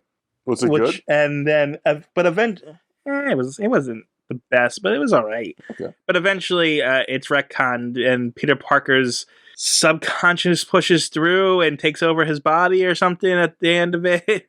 What you're thinking of, though, is Aunt May is killed, and then they did by like a bull or something. But then there was the infamous One More Day comic where Spider-Man makes a deal with Mephisto. If you don't know who Mephisto is, he's the devil essentially, to sacrifice his like at this point 20-year marriage with Mary Jane and their relationship to bring Aunt May back to life. Really? Essentially retconning the last 20 years of comics. Wow.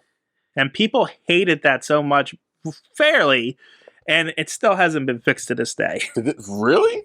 Yeah, they wanted to make Spider-Man more cool and hip and be single again and not a married guy. Wow. And he's been married in the comics up to that point for like 15 years or something like that. And it's one of the most infamous comics out there. Okay. So after Green Goblin terrorizes Aunt May, she ends up in the hospital. Peter Parker's sad.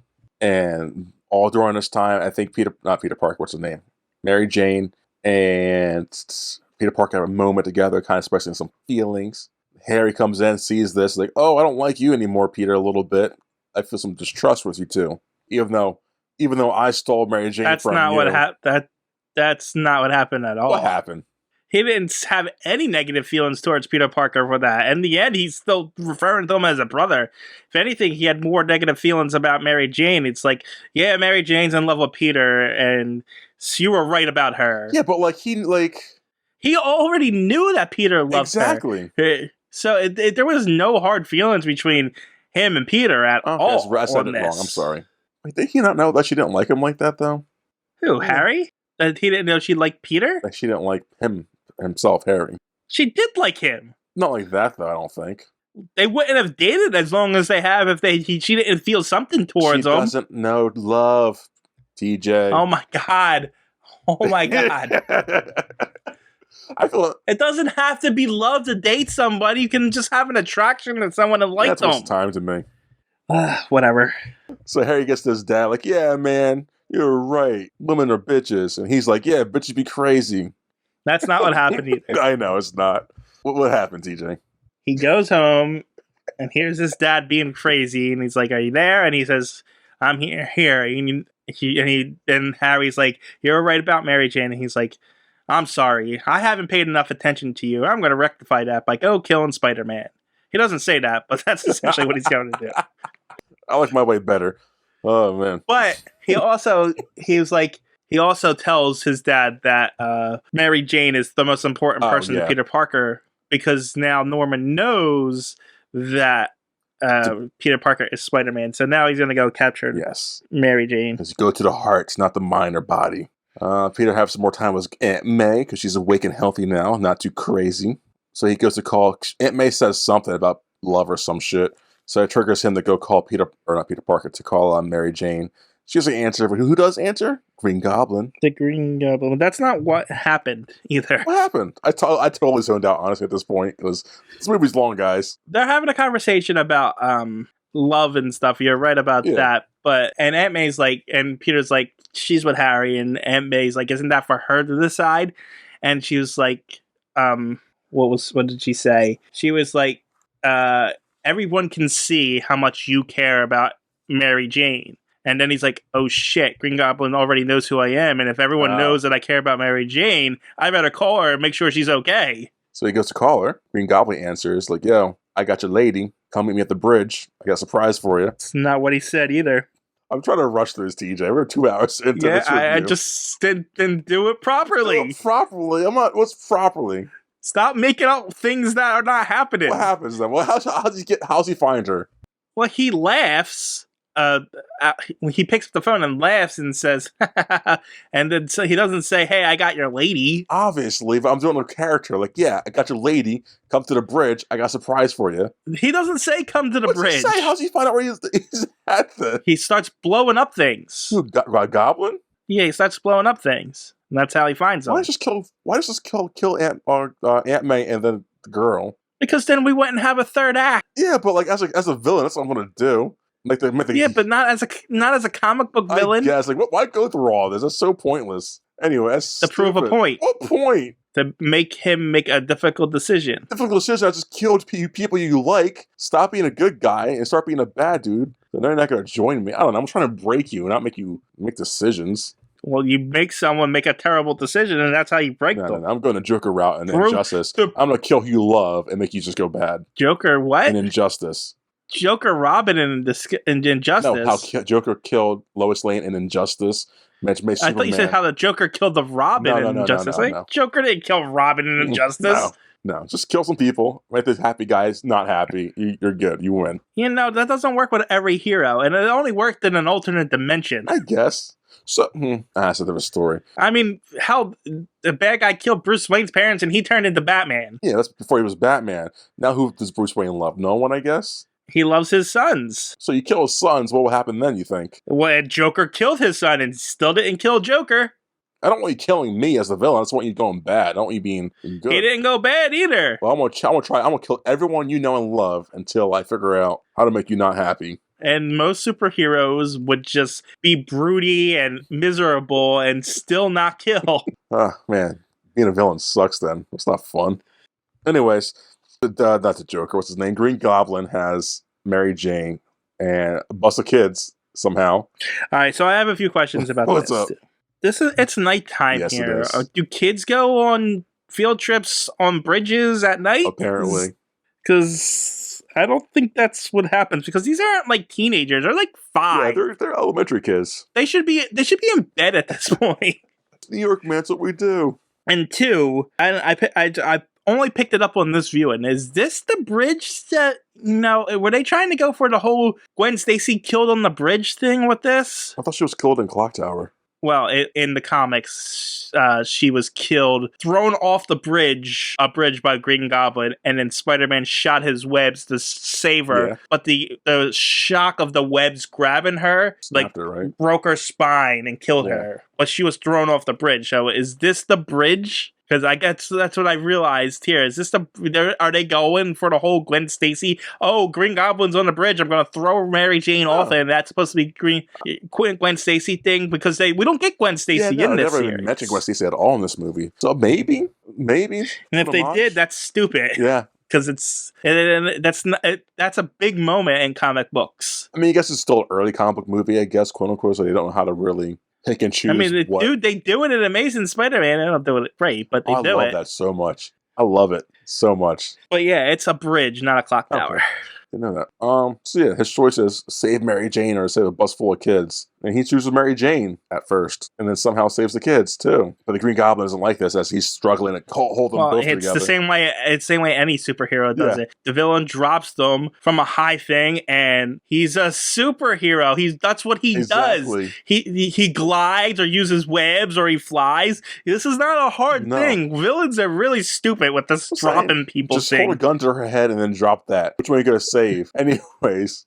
The Green Goblin goes to attack him as he's struggling to hold them to safety before a barge comes and lets him lower them on them. And as he's attacking them, the New Yorkers get together and we're New Yorkers, we're strong. And just starts throwing shit at the Green Goblin. I forgave this one because of the time period. Yeah, because this came out. I normally would mock the crap out of that, but I forgave it because the time period and when this was supposed to happen and stuff like that. Yeah, the only reason it's in there because of what happened. So I get it, yeah. So it's like, okay, whatever. Just brush right past it. And when they do it in The Amazing Spider-Man, okay, you stop. It's been long past the point. Continue. I am.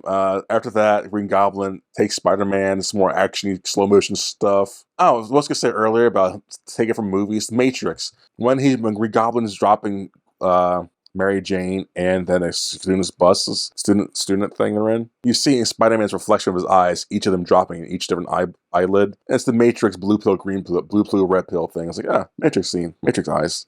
I thought it was... Just because it was in the Matrix doesn't mean they stole it from the Matrix. It's from the Matrix. Just because movies happened before, it doesn't necessarily, unless it says specifically they stole it from the Matrix, it doesn't mean it's from the Matrix. I'm not saying stole it, but as people can have or inspired. I'm just saying people can have individual ideas and have similar concepts without stealing it from things. 2 years, a year apart, 2 years apart. I'm gonna say it's the Matrix. So, anyways, you just like that movie, The Matrix. It's a good movie. Not my favorite, but I do like it. You just like comparing other movies to it. Well, other movies to other movies. Anyways, the kids are saved. Mary Jane is put somewhere. I don't remember. She's on the barge with the kids. Is she really?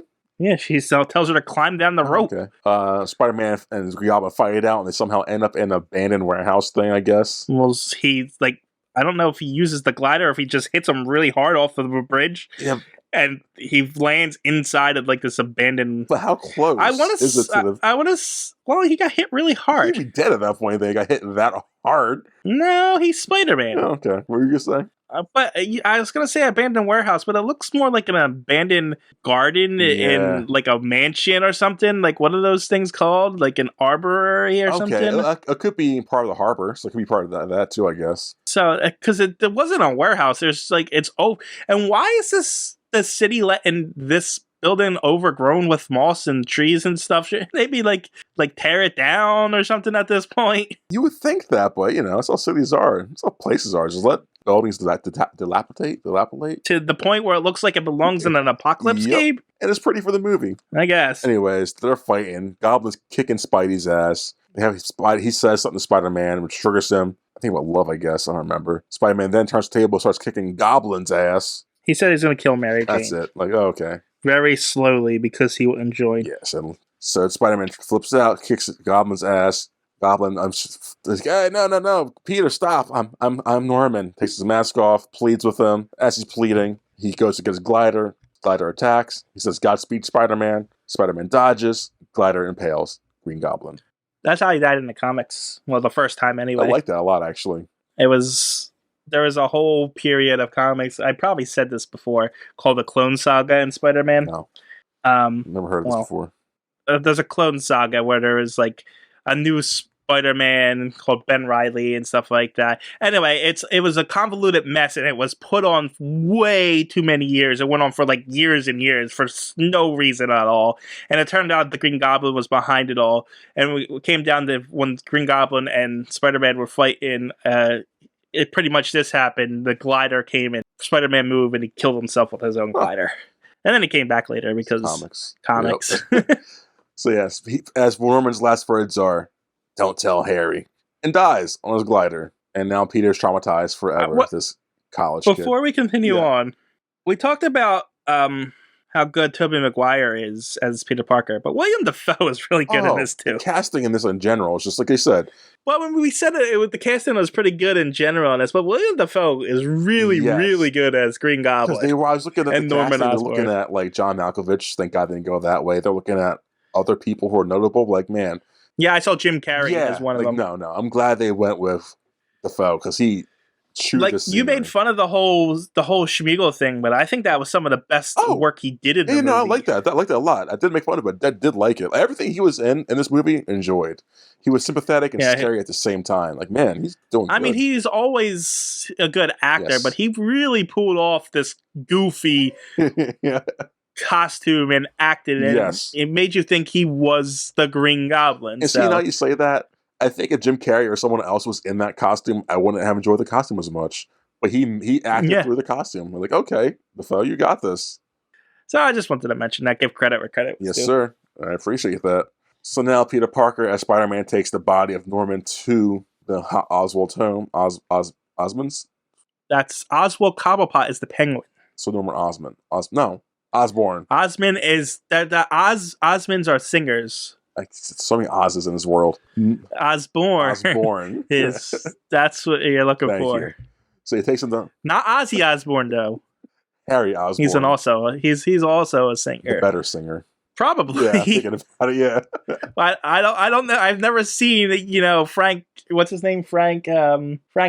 James Franco. James Franco or William Dafoe sing. So I couldn't tell you. I can see James Franco trying as hard as that singer because that's what he does. He tries hard at everything he does and not being good. I can see Dafoe being a decent, weird singer. I'm just saying. So who knows? Anyways, Spider-Man lays Norman on his couch, dead body. Harry comes and sees it. He's like angry, pulls his gun. Spider-Man's gone. He's got a hate for Spider-Man now. Funeral a few days later. Peter says, condoles Harry. Harry's like, thank you, Pete. I'm going to kill Spider-Man when I get a chance. Yeah, and you're my only family now. Irony! Right. I love it. This is good. This is good. And Peter goes up to Mary Jane. They kiss. He says, I love you. He's like, I can't do this. Walks away. Well, she says that she was surprised that when Green Goblin was about to kill her, the person she was thinking about was Peter. Yeah. So, and she tries to say, let's be together. And he's like, I can't. Which is responsible of him, honestly. Right, because, I'm Spider-Man. Yeah. Who knows what will happen to you. Like, honestly, as a character, that from the beginning, as being a shitty teenager to this, that's development right there for him. And so he walks away, and this is where Mary Jane realizes he's Spider-Man by kissing her. Boo. And that's the end. Play Danny Elfman Spider-Man music, roll credits, and that's moving. Yep, that's it. Yeah, so, that's 2002 Spider-Man. Sorry for the long review, people, but we had a lot to talk about. What'd you think of it, TJ? Going into it, I remember liking this movie. Coming out of it, I remember liking it I liked it even more, honestly. Mm-hmm. I had a lot of problems with it, but that's because I'm me. Yeah. And I noticed things, but I did not hate the movie whatsoever. I actually think I liked it more going back into it. No, I agree with you. I remember liking it or tolerating it as a kid. But yeah, 20 years later, this is it holds up. It's a good movie. Yeah, it definitely holds up. Weird, because it came out in 2002. You would think it'd be more dated, and it's not really that dated at all. I mean, some of the effects are. Some, but still kind of holds part to some now. Yeah, I mean, it's got enough comic bookiness to it to make it timeless. Yes. Then you got stuff like Macy Gray. Yeah, definitely. But there's no let's hack into the mainframe, this is so dated. Or there's not too much New York pride in it, if that makes sense. Right. Not saying that's a bad thing, just saying that could date right. It's definitely it feels like, if this was a comic book, you could pick it up and really this is just another comic book, Yes. No, definitely enjoyable. More enjoyable than I remembered, honestly. It's man, this is good. Yeah. It makes me excited to see the sequel. Yeah, because I remember that one actually being good. It's like, shit. Oh, man, I'm kind of upset now. So, how do you want to rate this? I think I'm going to go 7. Oh, what? Yeah. What? Interesting. Why 7? Because it's a good movie. It's not an average movie or just above average movie. It's a good movie. Okay. I'm kind of upset to say my review now. My number. Why? I gave it. This is why I normally let you go first, because my numbers usually affect other people's numbers. No, you didn't affect them. I'm keeping my number the same, but I'm kind of upset. My number's an 8 out of 10. Oh. Yeah. I liked it that much. Like I said. Well, see, I remember the second one being better. Yes, and that's why. But I don't remember it being a 9. You know what I mean? Same. But that's why I So didn't I'm want to like, give this an 8. But at the same time, I didn't want my nostalgia affecting my nostalgia of the second one affecting my current review on this one. So you know what? It's an 8 right now. I might change during the honestly, review process. So you know what? I'm gonna have to give it an 8. It's a good movie. It holds up. I don't have any nostalgia going into it, believe it or Oh, not. this one? Yeah, or any of them, I really. respect that. I don't have nostalgia for these movies.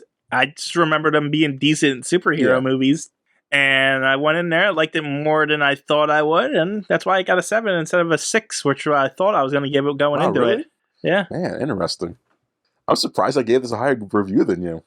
Yeah, it's usually the other way around. I don't like Spider-Man that much. Because, as usual, you're wrong about the movies you don't like. Apparently, I just have a weirdness, memory of shit, liking and hating shit. I used to love the Unspeakable Batman movie. That's terrible. I used to like the Blade 2. That was awful. Blade 2 sucked. Man, my memories are lies to me. Yeah, the Blade 2 one was disappointing. I remembered it being good too, but it wasn't. I felt so deceived. Like, what am I watching? Are we watching Blade Trinity right now? What's going on? It was so sad. Yeah. Well, on the bright side, maybe that one won't be as bad because of how bad the second one turned out to Hopefully be. that was more like, okay, it's so bad, it's kind of good. Yeah, we're expecting that one to be bad, so. Oh, man. But yeah, Spider-Man 2. Or Spider-Man. It's a good movie. Watch it, guys. Good movie. Yep. All right, I'm done talking to these idiots.